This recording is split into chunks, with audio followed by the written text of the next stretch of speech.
Assalamualaikum warahmatullahi wabarakatuh. Perkenalkan, nama saya Alrido Ulhak, NPM 2314-071074 dari tab C Angkatan 23. Di sini saya akan menjelaskan materi mengenai motor bakar 4 tak. Langsung saja kita masuk ke materinya. Yang pertama, apa sih itu motor bakar? Jadi motor bakar adalah motor yang memanfaatkan prinsip perubahan panas untuk diubah menjadi energi mekanis. Energi kimia yang terdapat dalam bahan bakar kemudian diubah menjadi energi panas, sehingga menghasilkan kerja mekanik. Proses transformasi energi di dalam motor bakar terjadi selama proses pembakaran bahan bakar. Next, karena kita masuk materi motor bakar 4 tak, jadi kita akan membahas mengenai motor bakar 4 tak. Yang pertama, pengertian motor 4 tak yaitu mesin yang bekerja melalui empat proses langkah naik turun piston untuk menghasilkan tenaga. Itu sebabnya disebut 4 tak. Karena mesin tersebut membutuhkan 4 langkah kerja untuk satu kali proses. 4 langkah tersebut meliputi langkah hisap, langkah kompresi, langkah tenaga, dan langkah buang. Secara keseluruhan memerlukan 2 putaran poros engkol dalam satu siklus pada mesin diesel atau mesin bensin. Selanjutnya yaitu keunggulan mesin 4 tak. Keunggulan mesin 4 tak adalah yang pertama yaitu ramah lingkungan dan irit bahan bakar. Mesin 4 tak dirancang untuk menghasilkan gas emisi yang lebih bersih, menjadikannya lebih ramah lingkungan. Mesin ini juga cenderung lebih irit dalam penggunaan bahan bakar. Yang kedua, stabilitas dan kinerja yang lebih halus. Mesin 4 tak memiliki putaran yang lebih rendah, membuat kendaraan bekerja dengan lebih halus dan stabil. Hal ini juga berkontribusi pada kenyamanan pengendara. Yang ketiga, tidak menggunakan oli samping, sehingga pengaturan campuran udara dan bensin menjadi lebih mudah. Yang keempat, proses pembakaran yang lebih efisien. Mesin 4 tak menggunakan siklus 4 langkah, yang menyebabkan proses pembakaran menjadi lebih efisien dan menghasilkan tenaga yang stabil. Selanjutnya, ini adalah gambar dari langkah dalam motor 4 tak.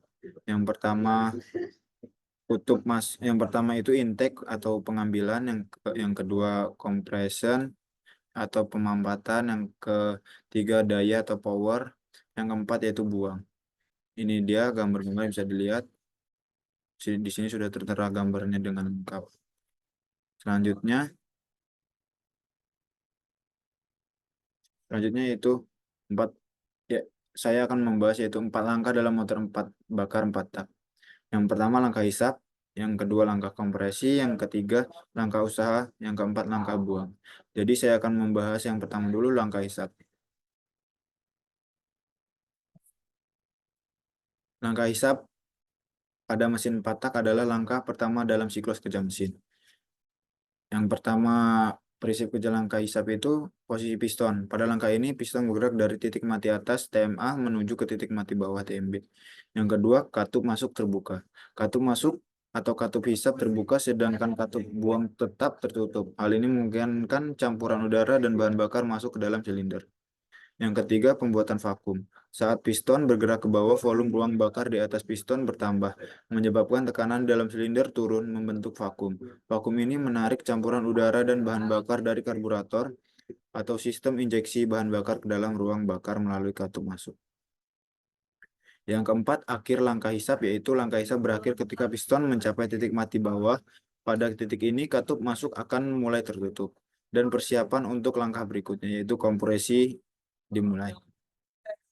Di langkah hisap ini sangat penting karena campuran udara dan bahan bakar yang tepat harus masuk ke ruang bakar agar proses pembakaran bisa berjalan dengan efisien pada langkah berikutnya.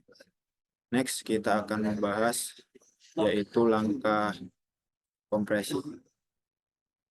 Langkah kompresi yaitu langkah kedua dalam siklus kerja mesin 4 tak atau motor bakar 4 tak. Posisi piston pada langkah ini, piston bergerak dari titik mati bawah menuju ke titik mati atas. Yang kedua, katup masuk dan katup buang tertutup. Pada saat piston bergerak ke atas, kedua katup masuk dan katup buang tertutup rapat, memastikan tidak ada campuran udara bahan bakar yang keluar dari ruang bakar. Yang ketiga, kompresi campuran. Saat piston naik, volume ruang bakar di atas piston berkurang. menyebabkan campuran udara dan bahan bakar yang ada dalamnya terkompresi. Kompresi ini meningkatkan tekanan dan suhu campuran tersebut, yang sangat penting untuk mempersiapkan pembakaran yang efisien pada langkah berikutnya. Yang keempat, langkah akhir kompresi itu, langkah kompresi berakhir ketika piston mencapai titik mati atas. Pada saat ini, campuran udara bahan bakar sudah dalam kondisi terkompresi dengan tekanan dan suhu tinggi, dan siap untuk dibakar oleh percikan api dari busi pada langkah usaha, atau power stroke. Langkah kompresi penting, karena semakin baik kompresi, semakin efisien proses pembakaran yang akan terjadi, menghasilkan tenaga yang lebih besar dari mesin. Next, saya akan membahas yaitu langkah daya atau usaha. Langkah usaha power stroke adalah langkah ketiga dalam siklus motor bakar 4 tak dan merupakan langkah yang menghasilkan tenaga. Yang pertama, posisi piston. Pada langkah ini, piston bergerak dari titik mati atas ke titik mati bawah. Pembakaran campuran ketika piston mencapai TMA setelah langkah kompresi, busi menghasilkan percikan api yang membakar campuran udara dan bahan bakar yang telah terkompresi. Tekanan pembakaran. Proses pembakaran menghasilkan ledakan dari peningkatan tekanan yang sangat besar di dalam ruang bakar.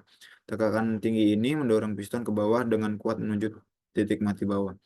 Yang keempat, menggerak poros engkol. Gerakan turun piston ini menggerakkan poros engkol yang mengubah energi gerak linier dari piston menjadi energi putar. Inilah sumber tenaga yang kemudian digunakan untuk menggerakkan kendaraan atau mesin. Yang kelima, katup masuk dan katup buang tertutup. Pada langkah usaha, kedua katup masuk dan katup buang tetap tertutup rapat agar tekanan dari pembakaran tidak keluar dan dapat dimanfaatkan sepenuhnya untuk mendorong piston. Yang langkah usaha merupakan inti dari siklus mesin karena disinilah tenaga sebenarnya dihasilkan, yang kemudian digunakan untuk menggerakkan mesin. Oke, kita akan lanjut ke pembahasan selanjutnya yaitu langkah buang. Langkah buang atau exhaust stroke adalah langkah keempat dan terakhir dalam siklus mesin 4 tak. Yang pertama, posisi piston. Langkah ini piston bergerak dari titik mati bawah ke titik mati atas. Yang kedua, katup buang terbuka. Saat piston bergerak naik, katup buang terbuka, sementara katup masuk tetap tertutup. Ini memungkinkan gas sisa pembakaran keluar dari ruang bakar. Pembuangan gas sisa, piston yang bergerak ke atas mendorong gas hasil pembakaran keluar melalui katup buang menuju knalpot. Gas buang ini terdiri dari produk-produk pembakaran seperti karbon dioksida dan uap air. Yang keempat, akhir langkah buang, yaitu langkah buang berakhir ketika piston mencapai titik mati atas. Pada titik ini, katup buang mulai tertutup dan katup masuk bersiap untuk terbuka kembali, memulai siklus berikutnya dengan langkah hisap. Langkah buang sangat penting untuk membersihkan ruang bakar dari sisa-sisa pembakaran, sehingga campuran baru udara dan bahan bakar dapat masuk pada siklus berikutnya tanpa terkontaminasi gas sisa.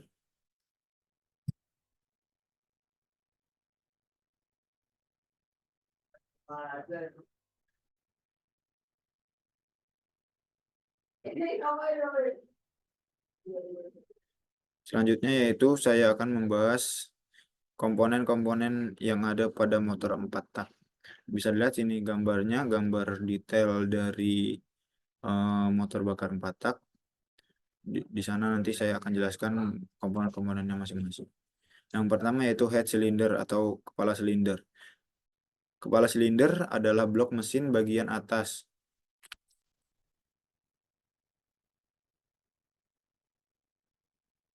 Kepala silinder adalah blok mesin bagian atas yang memiliki fungsi bermacam-macam. Dari mulai sebagai tempat pembakaran mesin, juga sebagai tempat mekanisme katup bekerja. Yang kedua yaitu blok silinder. Adalah komponen yang secara fisik memiliki kesamaan dengan kepala silinder, karena berbentuk agak kotak yang dipenuhi dengan sirip udara. Fungsi blok silinder adalah sebagai rumah utama sebuah mesin. Ini karena gerakan naik turun piston berlangsung di komponen ini. Selanjutnya yaitu bak transmisi atau blok transmisi adalah komponen paling besar pada mesin sepeda motor. Fungsi blok transmisi adalah sebagai housing bagi sebagian besar komponen mesin sepeda motor, seperti kopling, poros engkol, magnet, and spool, gearbox, dan engkolan mesin. Yang keempat yaitu piston. Piston ini sangat penting untuk motor bakar, untuk motor semuanya, bahkan yang berfungsi untuk mengubah volume di dalam silinder. Perubahan volume ini akan menimbulkan efek vakum dan kompresi yang digunakan untuk mendapatkan pembakaran secara berkelanjutan. Selanjutnya yaitu komponen selanjutnya yaitu ring piston. Apa sih ring piston itu? Ring piston itu adalah komponen berbentuk lingkaran yang terletak di bagian samping luar piston. Fungsinya ada dua, yakni untuk mencegah kebocoran, kompresi, dan mencegah oli dari poros engkol masuk ke ruang bakar. Yang keenam yaitu connecting rod atau batang piston. Batang piston ini adalah batang besi yang terletak di bagian bawah piston. Fungsinya untuk menyalurkan gerakan naik turun piston ke poros engkol. Selanjutnya yaitu komponen katup. Fungsi katup yaitu adalah sebagai pintu bagi udara untuk bisa keluar masuk mesin. Ada dua buah katup, yakni katup intake yang mengatur pemasukan udara bersih dari intake dan katup Heckhaus yang mengatur pengeluaran gas sisa pembakaran ke knalpot. Yang kedelapan, mekanisme penggerak katup. Mekanisme katup berfungsi untuk mengatur pembukaan katup intake dan katup Heckhaus agar sesuai timing pada segala RPM. Selanjutnya itu crankshaft. Crankshaft atau force ankle adalah untuk mengubah gerakan naik turun dari piston ke gerakan rotasi. Pengubahan ini menggunakan prinsip pengkolan sepeda, di mana gerakan naik turun dari kaki kita diubah ke bentuk putaran oleh kayuan sepeda. Yang ke-10 yaitu intake manifold. Intake manifold berfungsi untuk sebagai selang yang menghubungkan udara dari karburator menuju saluran masuk mesin. Bentuk selang ini cukup simpel, karena hanya berbentuk saluran memanjang. Mungkin itu saja penjelasan dari motor bakar 4 tak dari saya. Kurang lebihnya saya mohon maaf. Semoga pembahasan dari saya ini menjadi manfaat bagi yang menonton. Terima kasih, sampai bertemu kembali.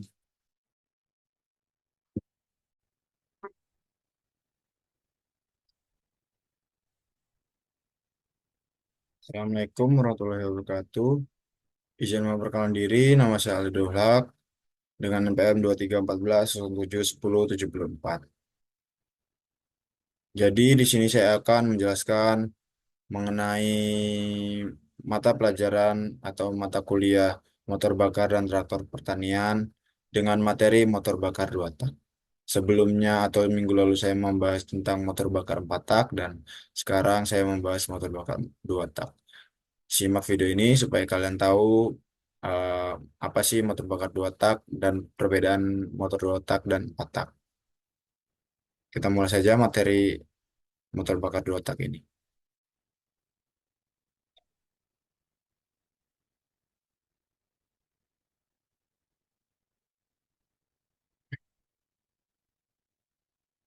Apa sih motor bakar 2 tak itu? Yang pertama ini saya akan menjelaskan pengertian mengenai motor bakar 4 tak. 2 tak. Motor bensin 2 tak yaitu motor bensin yang setiap siklus kerjanya memerlukan 2 langkah torak atau 1 kali putaran force engkol untuk menghasilkan satu usaha. Nah, ini gambar langkah kerja dari motor bakar 2 tak. Di sini sudah ada animasinya, bisa dilihat dengan sesama. Begitulah cara kerja motor bakar 2 tak. Selanjutnya, saya akan membahas komponen yang ada di motor bakar 2 tak. Apa sih ya komponen motor bakar 2 tak itu? Motor bakar 2 tak itu kurang lebihnya memiliki beberapa komponen. Yang pertama itu injektor bahan bakar, yang kedua silinder, yang ketiga kepala silinder, yang keempat busi, yang kelima engkol, yang keenam poros engkol, yang ketujuh bak mesin, yang kedelapan batang penghubung.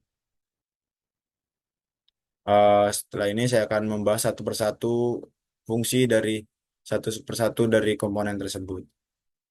Yang pertama, saya akan bahas injektor bahan bakar. Apa sih fungsi dari injektor bahan bakar? Injektor bahan bakar sendiri itu berfungsi untuk menyemprotkan bahan bakar ke dalam ruang pembakaran mesin kendaraan dengan tekanan yang tepat. Nah, fungsi injektor bahan bakar itulah yang saya bacakan tadi. Selanjutnya, ada silinder dan kepala silinder. Nah, dia memiliki fungsi yang berbeda. Yang jika silinder itu yang pertama memiliki fungsi menampung campuran udara dan bahan bakar. Yang kedua mengkompresi campuran udara dan bahan bakar. Yang ketiga membakar campuran udara dan bahan bakar dengan api busi. Yang keempat mendorong gas buang keluar dari silinder. Selanjutnya yaitu kepala silinder yang mempunyai fungsi utama dari kepala silinder yaitu untuk mengontrol aliran udara masuk dan keluar serta membantu dalam proses pembakaran dalam silinder. Nah, itu tadi fungsi dari kedua tersebut yaitu silinder dan kepala silinder. Selanjutnya yaitu komponen selanjutnya busi.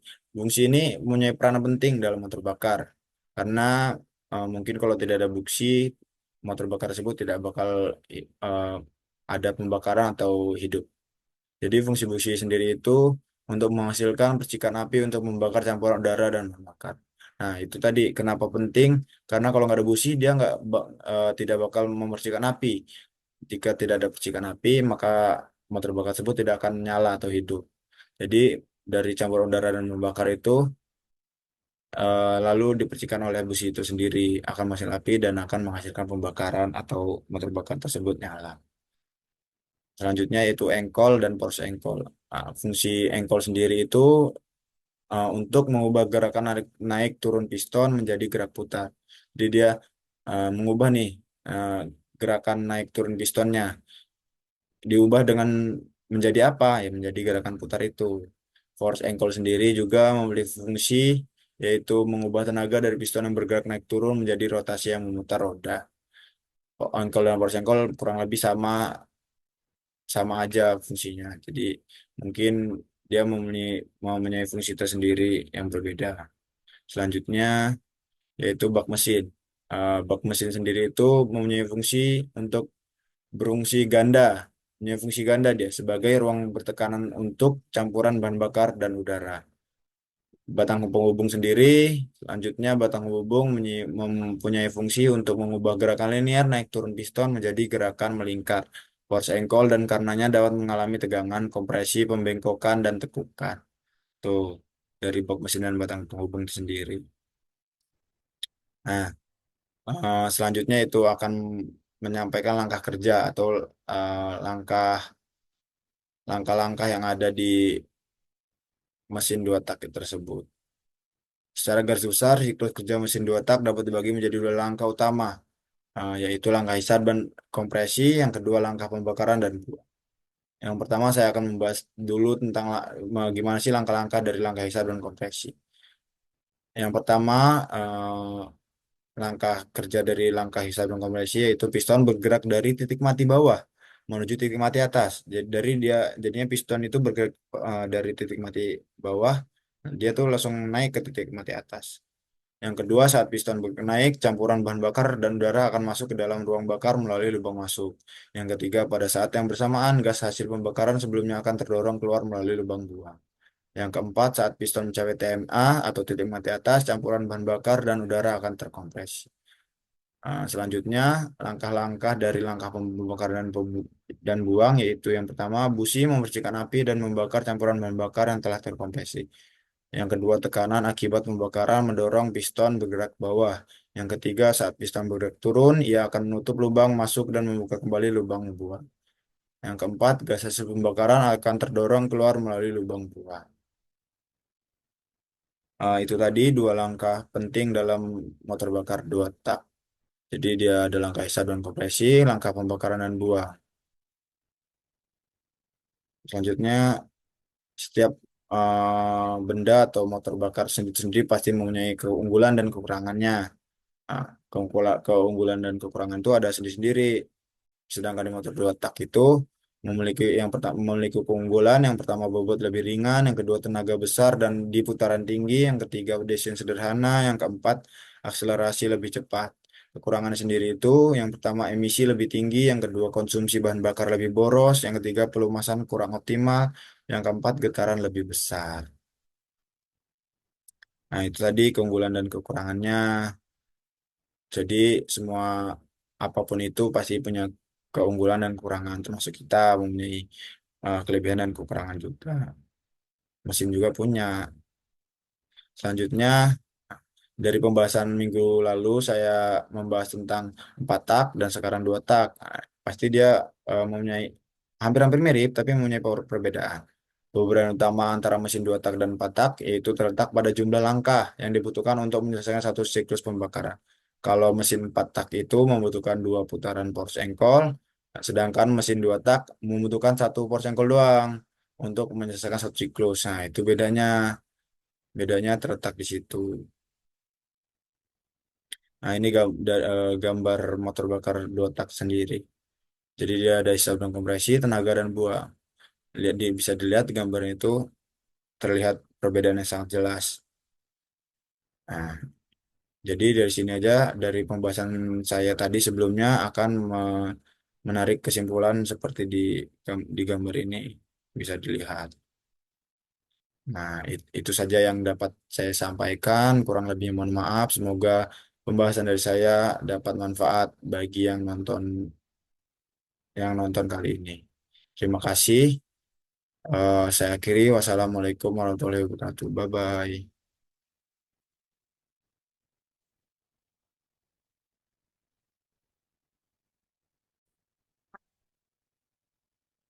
Assalamualaikum warahmatullahi wabarakatuh. Izin memperkenalkan diri, nama saya Aldi Dohlak, NPM 2314-0710-74 dari tab C Angkatan 23. Di sini saya akan menjelaskan materi mengenai motor bakar 4 tak, solar atau diesel. Eh, Sebelumnya saya menjelaskan apa itu motor bakar 2 tak dan 4 tak bensin. Sekarang saya akan menjelaskan motor bakar 4 tak solar atau diesel.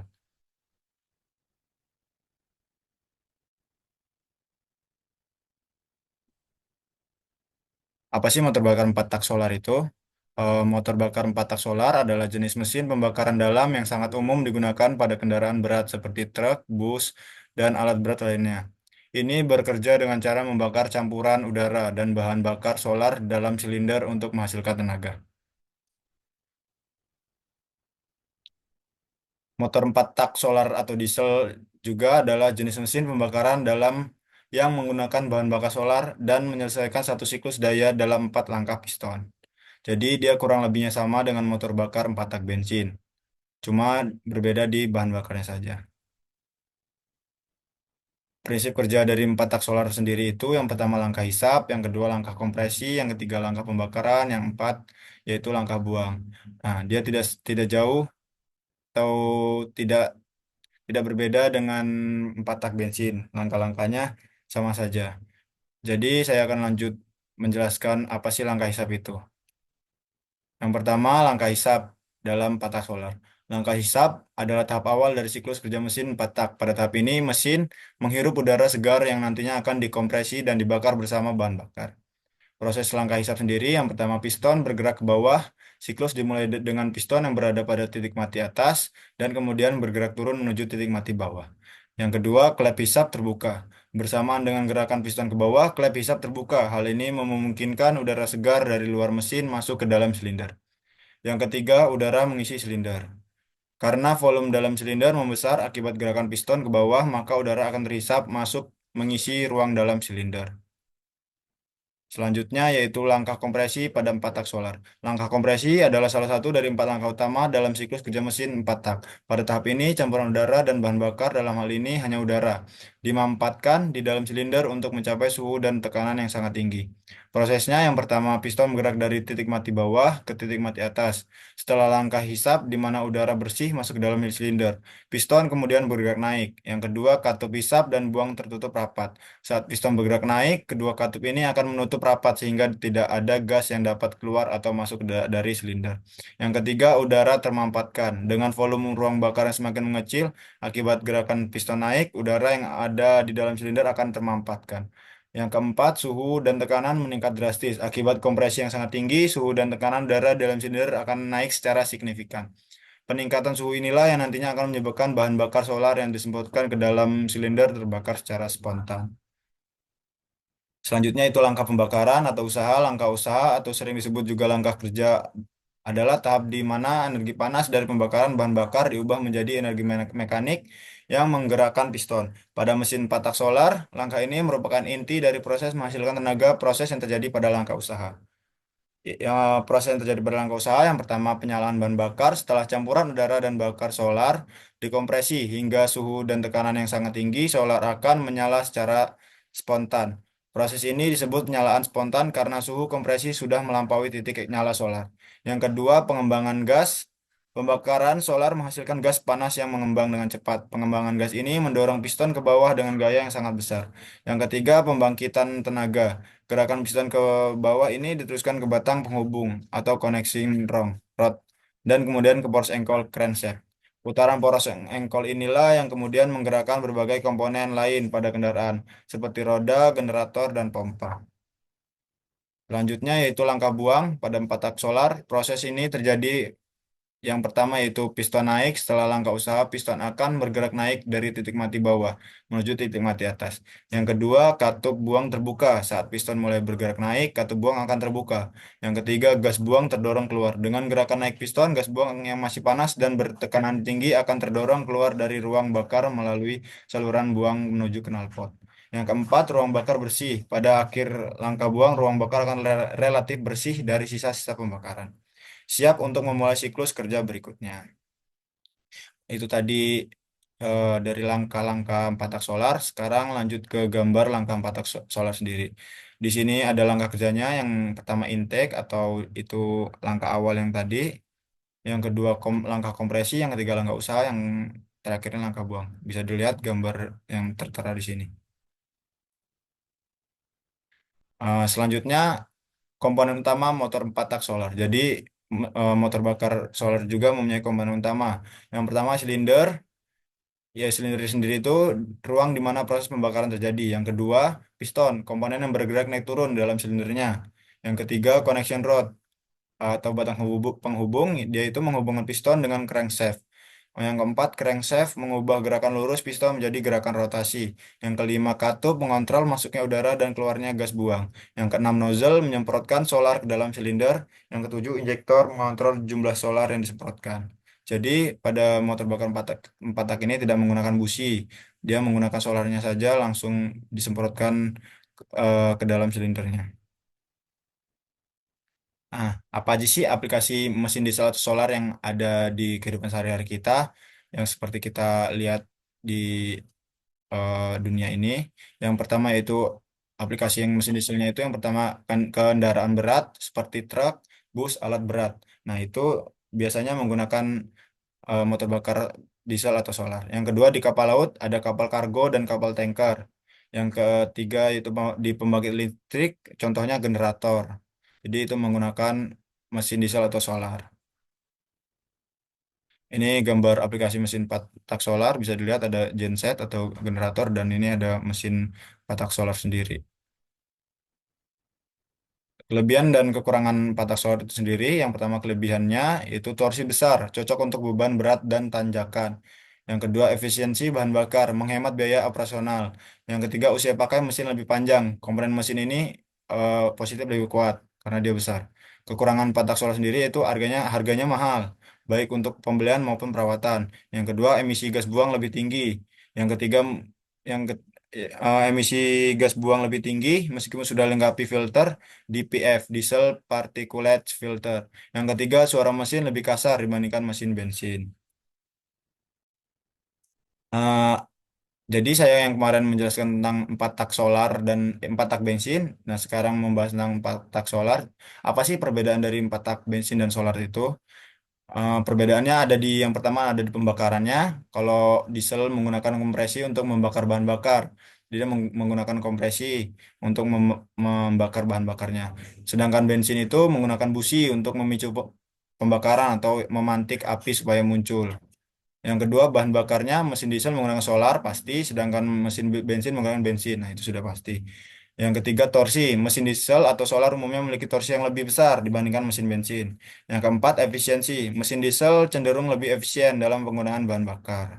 Jadi itu perbedaan dari empat tak solar dan bensin mungkin eh, sudah terjawab apa perbedaannya.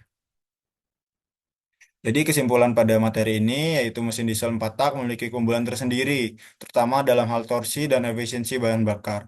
Namun mesin ini juga memiliki beberapa kekurangan yang perlu diperhatikan. Pemilihan jenis mesin sangat bergantung pada kebutuhan dan penggunaan kendaraan.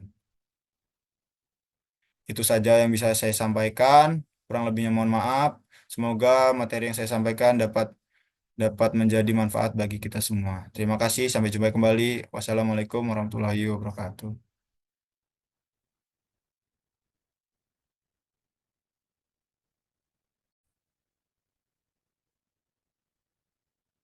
Assalamualaikum warahmatullahi wabarakatuh. Izin memperkenalkan diri, nama saya Ali Dohak dengan NPM 2314 07 10 74 dari kelas TEP C. Di sini saya akan melanjutkan materi mengenai penyaluran bahan bakar bensin dan diesel.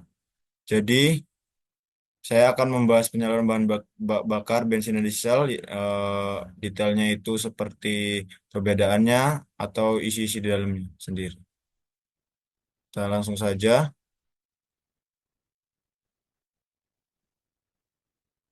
Yang yang pertama yaitu sistem penyaluran bahan bakar adalah rangkaian komponen yang bekerja sama untuk menyalurkan bahan bakar dari tangki menuju ruang pembakaran pada mesin kendaraan. Sistem ini sangat krusial karena memastikan mesin mendapatkan pasokan bahan bakar yang tepat dalam jumlah dan waktu yang sesuai untuk proses pembakaran. Fungsi dari sistem penyaluran bahan bakar sendiri yang pertama itu mengalirkan bahan bakar, di mana bahan bakar itu akan dibawa dari tangki menuju ruang bakar. Yang kedua yaitu memastikan pasokan yang cukup atau menyesuaikan jumlah bahan bakar yang disalurkan sesuai dengan kebutuhan mesin. Yang ketiga menjaga tekanan. Menjaga tekanan bahan bakar agar pembakaran optimal. Yang keempat memfilter kotoran. Menyaring kotoran yang mungkin terdapat dalam bahan bakar agar tidak merusak komponen mesin. Next. Yang pertama saya akan membahas mengenai sistem penyaluran bahan bakar bensin. Apa sih sistem penyaluran bahan bakar bensin itu? Jadi sistem penyaluran bahan bakar bensin adalah rangkaian komponen yang bekerja sama untuk menyalurkan bahan bakar bensin dari tangki menuju ruang bakar mesin. Tujuannya sendiri itu sistem ini bertujuan untuk memastikan pasokan bahan bakar yang tepat jumlahnya dan waktunya agar proses pembakaran dalam silinder mesin berjalan optimal dan menghasilkan tenaga yang maksimal. Nah, jenis jenis dari sistem penyaluran bahan bakar bensin sendiri ada dua, yaitu sistem karburator dan sistem injeksi. Yang pertama yaitu sistem karburator. Sistem ini mencampurkan bahan bakar dan udara dalam karburator sebelum masuk ke ruang bakar. Sistem karburator sudah jarang digunakan pada kendaraan modern karena dianggap kurang efisien dibandingkan sistem injeksi. Yang kedua, sistem injeksi. Sistem ini menggunakan injektor untuk menyemprotkan bahan bakar secara langsung ke dalam ruang bakar atau saluran masuk. Sistem injeksi lebih akurat dalam mengatur jumlah bahan bakar yang disuntikan, sehingga menghasilkan pembakaran yang lebih efisien dan ramah lingkungan. Selanjutnya yaitu ini adalah komponen utama. Ada beberapa. Yang pertama yaitu tangki bahan bakar. Tangki bahan bakar ialah komponen yang berfungsi sebagai tempat penyimpanan bahan bakar bensin pada kendaraan. Fungsi utama dari tangki bahan bakar sendiri yaitu fungsinya penyimpanan. Jadi, tangki itu untuk menampung bensin dalam jumlah tertentu sehingga kendaraan dapat menempuh jarak tertentu sebelum perlu diisi ulang. Yang kedua, fungsi utamanya itu cadangan, sebagai cadangan bahan bakar ketika mesin sedang bekerja. Selanjutnya, komponen selanjutnya itu pompa bahan bakar. Fungsi pompa bahan bakar sendiri yaitu mengalirkan bahan bakar dari tangki ke komponen selanjutnya dengan tekanan tertentu. Pompa bahan bakar sendiri ada dua jenis, yaitu pompa mekanik dan pompa elektrik. Pompa mekanik itu digerakkan oleh crankshaft. Pompa elektrik digunakan pada sistem injeksi bahan bakar. Yang ketiga, filter bahan bakar. Fungsinya yaitu menyaring kotoran dan partikel yang terdapat dalam bahan bakar agar tidak merusak injektor atau komponen lain. Jenis filter bahan bakar sendiri yaitu filter kasar, di mana dia akan menahan kotoran berukuran besar. Filter halus menahan kotoran berukuran sangat kecil. Komponen selanjutnya yaitu pipa bahan bakar. Fungsi dari pipa bahan bakar yaitu saluran yang menghubungkan komponen-komponen sistem penyaluran bahan bakar. Bahannya biasanya terbuat dari bahan yang tahan terhadap bahan bakar dan tekanan. Yang kelima, regulator tekanan bahan bakar. Fungsi dari regulator tekanan bahan bakar sendiri yaitu mengatur tekanan bahan bakar yang konstan meskipun putaran mesin berubah. Yang keenam yaitu injektor. Fungsi injektor sendiri menyemprotkan bahan bakar dalam bentuk kabut halus ke dalam ruang bakar. Jenis dari injektor sendiri ada dua, yaitu single point injection dan multi point injection. Single point injection yaitu satu injektor untuk semua silinder, sedangkan multi point injection itu setiap silinder memiliki injektor sendiri. Yang ketujuh yaitu karburator. Fungsi dari karburator sendiri yaitu mencampurkan bahan bakar dengan udara dalam perbandingan yang tepat sebelum masuk ke ruang bakar. Komponen utama dari karburator itu yaitu float chamber, jet, dan choke. Float chamber yaitu tempat menampung bahan bakar sementara. Jet sendiri lubang kecil yang mengatur aliran bahan bakar. Cok sendiri yaitu mengatur jumlah udara yang masuk pada saat mesin dingin. Selanjutnya, nah ini ada gambar-gambar dari komponen tadi, ada tangki, ada filter, ada pipa, ada karburator, ada regulator, dan ada pipa sendiri. Selanjutnya, cara kerjanya sendiri pada sistem penyaluran bahan bakar bensin yaitu bahan bakar dari tangki dipompa menuju filter bahan bakar. Bahan bakar yang sudah bersih dialirkan menuju regulator tekanan bahan bakar. Regulator mengatur tekanan bahan bakar sesuai kebutuhan. Yang keempat yaitu bahan bakar kemudian disemprotkan oleh injektor ke dalam ruang bakar pada saat yang tepat. Yang kelima, campuran bahan bakar dan udara terbakar di dalam ruang bakar menghasilkan tenaga. Tadi sudah membahas mengenai sistem penyaluran bahan bakar bensin. Sekarang akan lanjut membahas mengenai sistem penyaluran bahan bakar diesel. Apa sih sistem penyaluran bahan bakar diesel itu? Tidak jauh beda dengan sistem penyaluran bahan bakar bensin, sedangkan sistem penyaluran bahan bakar diesel yaitu rangkaian komponen yang bekerja sama untuk menyalurkan bahan bakar diesel dari tangki penyimpanan menuju ruang bakar mesin diesel. Sistem ini dirancang untuk memastikan pasokan bahan bakar yang tepat jumlahnya dan waktunya agar proses pembakaran dalam silinder mesin berjalan optimal. Jadi bedanya cuma mes, di bahan bakar saja, bensin dan diesel atau solar. Fungsi utama dari sistem penyaluran bahan bakar diesel sendiri yaitu memastikan pasokan bahan bakar yang cukup agar mesin dapat beroperasi dengan baik. Yang kedua, menjaga kebersihan bahan bakar agar tidak merusak komponen mesin. Yang ketiga, mengatur jumlah bahan bakar yang disuntikan sesuai dengan beban mesin. Yang keempat, mengatur waktu penyuntikan bahan bakar agar pembakaran terjadi pada saat yang tepat. Komponen utama bahan bakar diesel sendiri, yang pertama sama seperti tadi, tangki bahan bakar di mana tempat penyimpanan bahan bakar diesel. Yang kedua, pompa transfer, memompa bahan bakar dari tangki menuju filter. Yang ketiga, filter bahan bakar, yaitu menyalin kotoran dan air yang tercampur dalam bahan bakar. Yang keempat, pompa injeksi, memompa bahan bakar dengan tekanan ke injektor. Yang kelima, injektor menyemprotkan bahan bakar ke dalam ruang bakar pada waktu yang tepat. Yang keenam, pipa-pipa bahan bakar, yaitu saluran yang menghubungkan komponen-komponen sistem. Selanjutnya, cara kerja dari sistem penyaluran bahan bakar diesel sendiri, yaitu pas pada saat pengambilan bahan bakar dari tangki diambil oleh pompa bahan bakar. Yang kedua, penyaringan, bahan bakar melewati saringan kasar dan halus untuk membersihkan kotoran. Yang ketiga, yaitu peningkatan tekanan. Jadi, di peningkatan tekanan sendiri, pompa injeksi menaikkan tekanan bahan bakar hingga sangat tinggi. Yang keempat, injeksi di mana injektor menyemprotkan bahan bakar ke dalam silinder pada saat yang tepat sesuai dengan putaran mesin. Yang terakhir, pembakaran, di mana bahan bakar yang disemprotkan bercampur dengan udara panas di dalam silinder dan terbakar secara spontan. Jenis sistem injeksi diesel sendiri ada dua, yaitu sistem injeksi langsung, direct injection, yaitu bahan bakar disemprotkan langsung ke dalam ruang bakar. Dan yang kedua, sistem injeksi tidak langsung, indirect injection. Bahan bakar disemprotkan ke dalam ruang bakar melalui ruang pembakaran. Gimana sih cara merawat sistem penyaluran bahan bakar sendiri? Caranya itu perawatan yang baik terhadap sistem penyaluran bahan bakar sangat penting menjaga kinerja mesin diesel. Ada beberapa cara. Yang pertama, menggunakan bahan bakar berkualitas. Jadi kita kalau ingin awet sistem bahan bakarnya itu kita harus menggunakan bahan bakar berkualitas karena bahan bakar yang kotor dapat merusak komponen sistem bahan bakar. Yang kedua yaitu mengganti filter bahan bakar secara berkala. Filter yang kotor akan mengurangi aliran bahan bakar dan dapat menyebabkan mesin sulit hidup. Jadi di sini kita harus mengganti filternya supaya kotoran itu tidak mengumpul di dalam filter tersebut. Yang ketiga, melakukan servis berkala. Nah, ini penting. Di semua mesin-mesin harus ada servis berkala. Servis berkala akan memastikan semua komponen sistem bahan bakar bekerja dengan baik. Nah, segitu saja yang bisa saya sampaikan. Semoga bermanfaat bagi kita semua.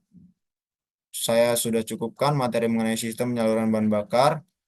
Saya ucapkan terima kasih. Saya akhiri. Wassalamualaikum warahmatullahi wabarakatuh.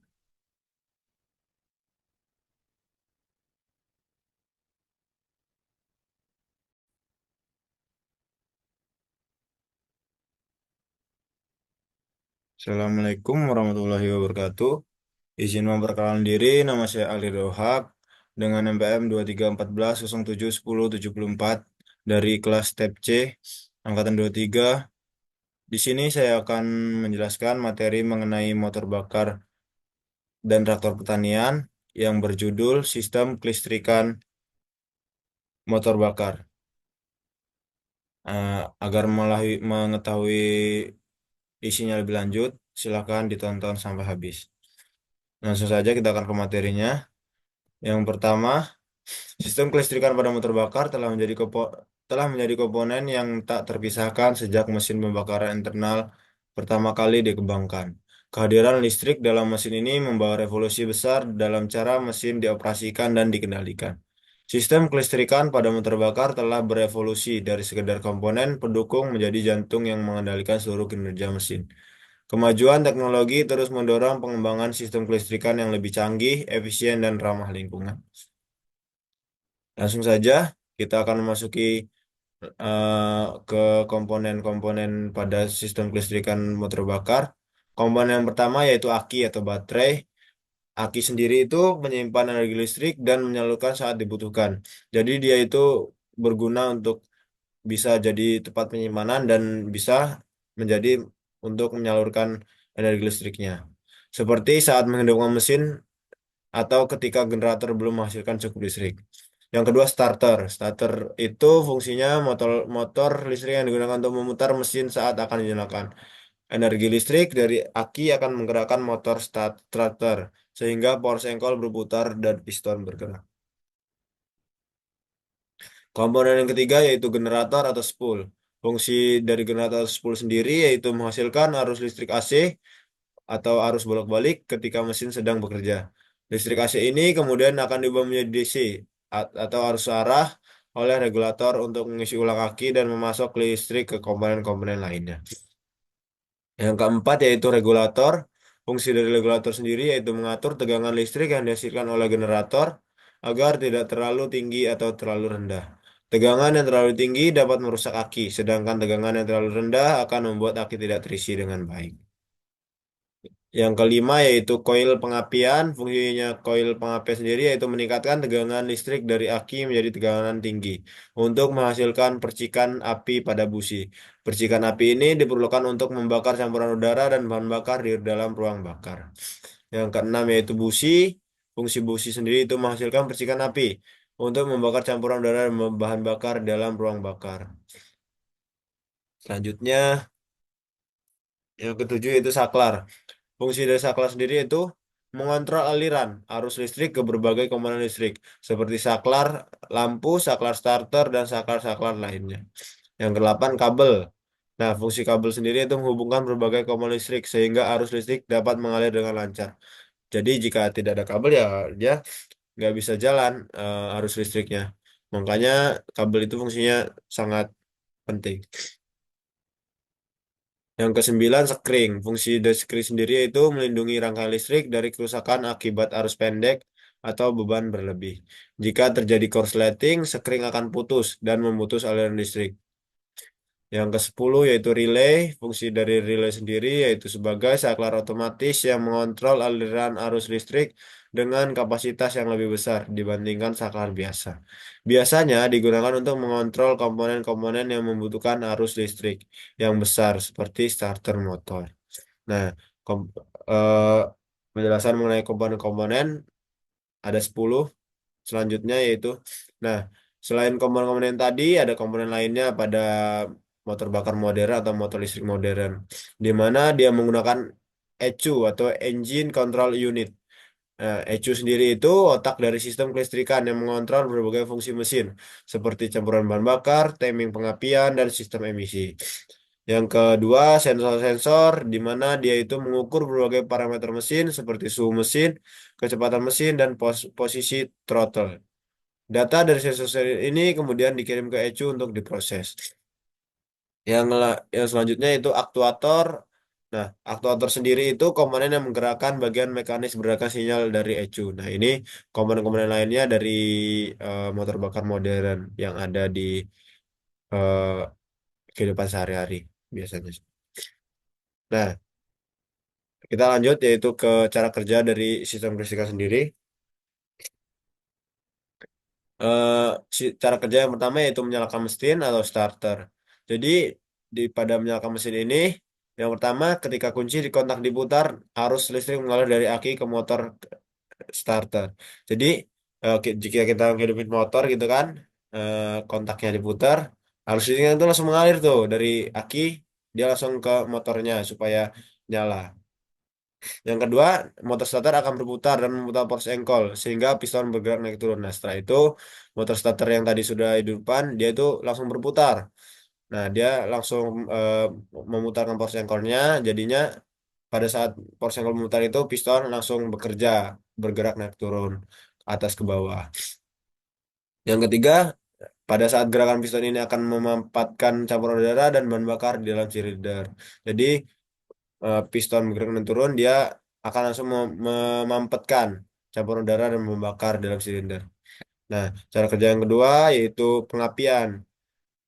Yang pertama yaitu setelah mesin mulai hidup, generator akan menghasilkan arus listrik AC atau bolak-balik. Jadi mesin mulai hidup nih, langsung generator itu kerja, dia langsung akan membuat arus listrik itu menjadi arus AC atau arus bolak-balik.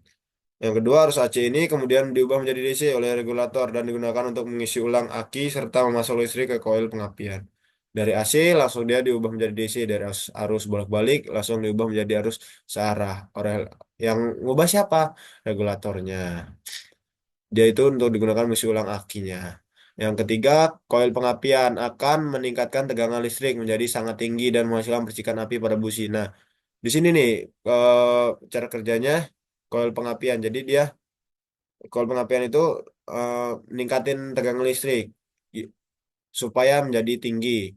Nah, pada saat meningkatin tegangan listrik itu, dia akan menghasilkan percikan api. Ya, di mana percikan api itu ya di busi sendiri. Selanjutnya itu percikan api ini akan membakar campuran udara dan bahan bakar di dalam silinder, menghasilkan ledakan yang mendorong piston ke bawah dan memutar force engine. Nah, jadi dia akan meledak. Nah, saat ledakan itu akan mendorong piston ke bawah. Nah, piston ke bawah itu pore sengkornya langsung muter. Lanjutnya, cara kerjanya itu pengisian ulang aki. Yang pertama, selama mesin bekerja, generator terus menghasilkan listrik. Nah, mesin bekerja nih. Nah, generator tuh ya langsung menghasilkan listrik. Dia terus-menerus menghasilkan listrik, nggak berhenti-berhenti. Kalau sebelum dimatikan. Yang kedua, listrik ini digunakan untuk mengisi ulang aki sehingga aki selalu siap digunakan ketika dibutuhkan. Yang keempat, menggerakkan komponen listrik lainnya. Nah, selain untuk pengapian, sistem kelistrikan juga bisa digunakan untuk mengoperasikan berbagai komponen listrik lainnya, seperti lampu-lampu, klakson, wiper, dan berbagai sensor serta aktuator pada sistem injeksi bahan bakar. Dia bukan hanya ngidupin mesin aja, sistem kelistrikan ini bisa ngidupin yang ada di motor-motor, seperti lampu lah, terus klakson, wiper. Nah, nggak mungkin dia hidup itu tanpa ada listrik. Ah, ini kita lanjut fungsi utamanya. Apa sih fungsi utama dari sistem kelistrikan? Ya, yang pertama pengapian itu udah positif, di mana menghasilkan percikan api pada busi untuk membakar campuran udara dan bahan bakar di dalam ruang bakar. Nah, yang kedua pencahayaan. Nah, yang tadi nggak selalu sistem kelistrikan ini kepada mesin, bisa juga pada cahaya, di mana lampu depan, lampu belakang, sen, dan lampu instrumen. Yang keempat starter. Dia itu eh, fungsinya starter supaya memutar mesin saat akan dinyalakan. Yang keempat, sistem pengisian. Di sini nih, mengisi daya aki saat mesin sedang bekerja. Jadi dia diisi dayanya supaya akinya penuh terus dan dapat dengan dapat bekerja dengan baik. Nah, ini jenis-jenis sistem pengapian. Yang pertama ada platina. Platina sendiri yaitu sistem pengapian konvensional yang menggunakan platina sebagai pemutus arus. Jadi dia memutus arusnya itu menggunakan platina. Yang kedua CDI, kapasitor discharge ignition. Nah, CDI sendiri yaitu sistem pengapian yang menggunakan kapasitor untuk menyimpan energi dan melepaskan secara cepat. Yang ketiga, TCI, transistor controlled ignition, sistem pengapian yang menggunakan transistor untuk mengontrol waktu pengapian. Ada pasti masalah umumnya. Nah, ini dia masalah umumnya pada kelistrikan yang pertama. akinya soak, itu udah biasa. Aki tidak dapat menyimpan atau menyalurkan daya listrik dengan baik. Jadi jika aki soak ya dia nggak bisa menyimpan dan menyalurkan. Dia eh, harus ganti aki, harus beli. Nah, yang kedua yaitu koil pengapian rusak, di mana percikan api pada busi lemah atau tidak ada. Jadi jika koil pengapian rusak ya percikan api pada businya nggak ada atau bakal lemah. Ketiga, kabel putus atau korsleting menghambat aliran arus listrik. Jadi jika kabel putus atau korslet, ya dia bakal menghambat aliran arus listrik. Yang keempat, regulator rusak. Jika regulator rusak itu tegangan listrik tidak nggak stabil. Jadi kalau regulator rusak, tegangannya nggak konstan atau nggak stabil. Yang kelima, generator rusak. Jika generator rusak itu tidak dapat menghasilkan arus listrik, jadi dia nggak bisa mengalirin arus listriknya sendiri. Nah, mungkin itu saja yang bisa saya sampaikan. Kurang lebihnya mohon maaf. Saya ucapkan terima kasih. Saya akhiri wassalamualaikum warahmatullahi wabarakatuh.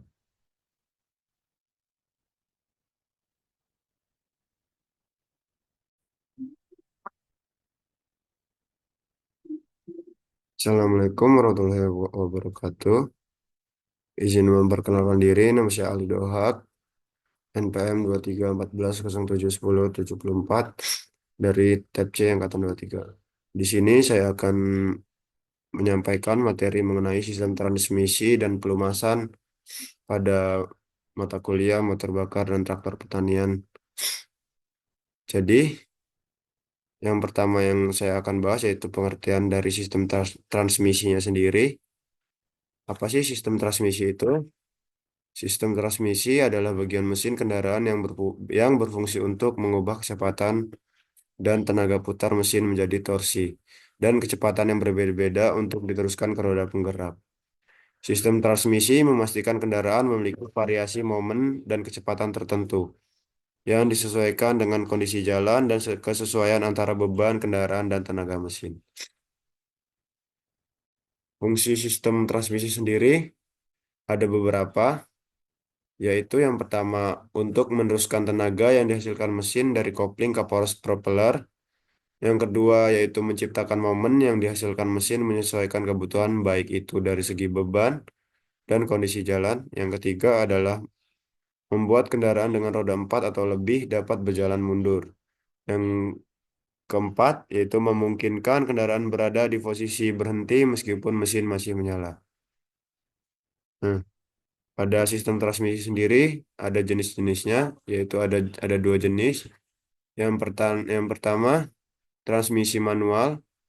Transmisi manual itu mengharuskan pengemudi untuk mengganti gigi secara manual menggunakan tuas persneling. Jenis transmisi ini memberikan pengendalian yang lebih langsung dan sering dipilih oleh pengemudi yang menyukai sensasi berkendara yang lebih sporty. Dari transmisi manual ini ada jenisnya juga atau terdapat tiga jenis. Yang pertama sliding mesh. Sliding mesh itu jenis transmisi paling sederhana di mana gigi digeser secara langsung untuk melakukan pergantian. Yang kedua constant mesh. Sistem ini menggunakan gigi yang selalu bersinggungan, namun sinkronisasi diperlukan untuk menghentikan putaran gigi sebelum melakukan pergantian. Yang ketiga synchromesh, jenis transmisi yang paling umum digunakan saat ini, yaitu menggunakan cincin sinkronisasi untuk menyamakan kecepatan gigi sebelum melakukan pergantian. Selanjutnya yaitu jenis sistem transmisi yang kedua, yaitu transmisi otomatis. Transmisi otomatis yaitu memungkinkan kendaraan berpindah gigi secara otomatis tanpa campur tangan pengemudi. Jenis transmisi ini memberikan kenyamanan yang lebih tinggi, terutama dalam lalu lintas padat. Nah, dalam transmisi otomatis ini terdapat tiga jenis juga, yaitu yang pertama Automatic Gear Shift (AGS). Jadi, AGS ini sistem ini menggabungkan komponen manual dan otomatis, menggunakan aktuator untuk menggerakkan tuas persneling secara otomatis. Yang kedua, Continuously Variable Transmission (CVT). CVT sendiri itu menggunakan dua pulei dengan diameter variabel untuk menghasilkan rasio gigi yang terus-menerus berubah, memberikan akselerasi yang halus. Yang ketiga, Dual Clutch Transmission (DCT). Transmisi DCT menggunakan dua kopling terpisah untuk mengontrol gigi ganjil dan genap secara independen. menghasilkan perpindahan gigi yang sangat cepat. Dalam sistem transmisi memiliki komponen-komponennya. Komponennya itu yang pertama ada main gear. Komponen ini berada di main shaft yang memiliki perantara bearing.